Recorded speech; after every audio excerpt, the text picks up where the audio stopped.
Khuddaka Nikāya, the Minor Collection Discourses, Sutta Nipāta, Sutta number 2.12, Nigrodhakappa Vaṅgīsa Sutta, Venerable Vaṅgīsa and his Preceptor, Venerable Nigrodhakappa. I have personally heard this.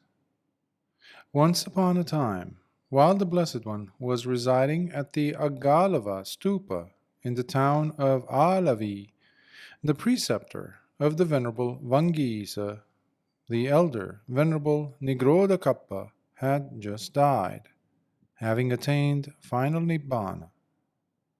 It was then that the Venerable Vaṅgīsa, by going to an isolated area, spent his time meditating in seclusion. There, while trying to meditate, the following thought arose in him, as he began reflecting: has my teacher passed away into final Nibbana, or has he not? Then, when it was evening, the Venerable Vaṅgīsa came out from his seclusion and approached the Blessed One. After paying his respects, the Venerable Vaṅgīsa sat to one side and reported his experience to the Blessed One by saying, Bhante, as I was meditating in my seclusion, this thought arose in me: has my teacher passed away into final Nibbana, or has he not? Once having said these words, the Venerable Vaṅgīsa got up from his seat, and by arranging his upper robe on one shoulder, with clasped hands in front of his heart, directed towards the Blessed One, he addressed the great teacher by uttering the following verses. We ask the great teacher of incomparable wisdom, who here and now dispels all uncertainties and doubts from our hearts. A well-known and famous bhikkhu from Agalava has recently died, believed to have attained final Nibbana. His name was Nigrodhakappa, a name that you chose to that Brahmin, O Blessed Lord, during his ordination. He wandered and lived by venerating you with utmost respect, while his one single aim was always longing for freedom, which he pursued with persistent effort and firm resolve, seeing the Dhamma that is true. Therefore, we, the disciples of the Sakyan, have all come to listen, desiring to know about that disciple from the very lips of the all-seeing One himself. May the words of our most unsurpassed teacher reach our eagerly awaiting ears, much like the refreshing rain. Speak to us and dispel our doubts, O Wise One, as you reveal to us whether he closed his eyes for the last time without ever taking rebirth anywhere again, or whether he still is waiting to experience final Nibbana. Kindly declare this to us, O great teacher, while you sit in the middle of this congregation, seeing all things like Sakka sits amongst the Devas, who sees all things with his 1,000 eyes. In the presence of the Tathagata, all shackles disappear, as all deluded ways of thinking, doubts, and uncertainties about anything simply vanish without a trace. This because his penetrating vision surpasses all others.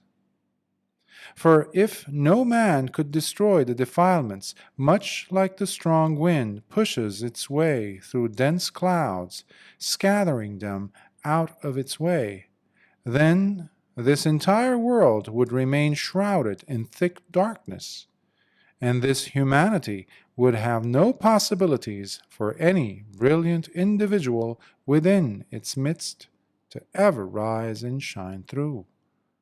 But the wise ones are our sources of light, And that is exactly what you are to me, O my hero. Therefore, we have come here to this congregation for you to reveal to us through your own insight and knowledge as to the truth about Kapayana's destination. Release your lovely, lovely voice for all to hear, as you speak to us like the swan, stretching out its slender neck, begins to sing its melodiously beautiful song. And we are all ears, eagerly awaiting and fully alert for all that you reveal. Having thrown aside birth and death altogether, destroying them completely without any remainder, he now rests fully restrained in his purity. O wise one, we beseech you to speak the Dhamma. For although those dense beings, with their hearts closed shut, have no one to grant them their wishes, we, on the other hand, find our heart's desires fulfilled in the presence of the Tathagata. However you explain it to us, with the depth of your unmatched wisdom and perfect understanding, we fully accept. Therefore, with these clasped hands in front of my heart, I again implore the incomparable knower of all things, please do not keep us in the darkness of not knowing the truth for which we seek an answer. You who know the noble Dhamma inside out, from top to bottom, having fully penetrated it yourself, O hero who vanquished delusion, I stand before you, much like those who stand in the scorching heat, eager to receive the life-giving water to quench their thirst. So let the refreshing rain of your sweet voice come down and soothe the burning in my heart. Tell us, Master, how has Kapayana fared on? Was he able to live the holy life in full? Please, tell us his efforts were not in vain. Did he attain to freedom by realizing final freedom, or did he close his eyes with residues remaining in his heart? Do share with us how he attained to Nibbana Supreme. Then the Blessed One replied by uttering the following verses. He has indeed cut off the craving for name and form, here in this very last birth.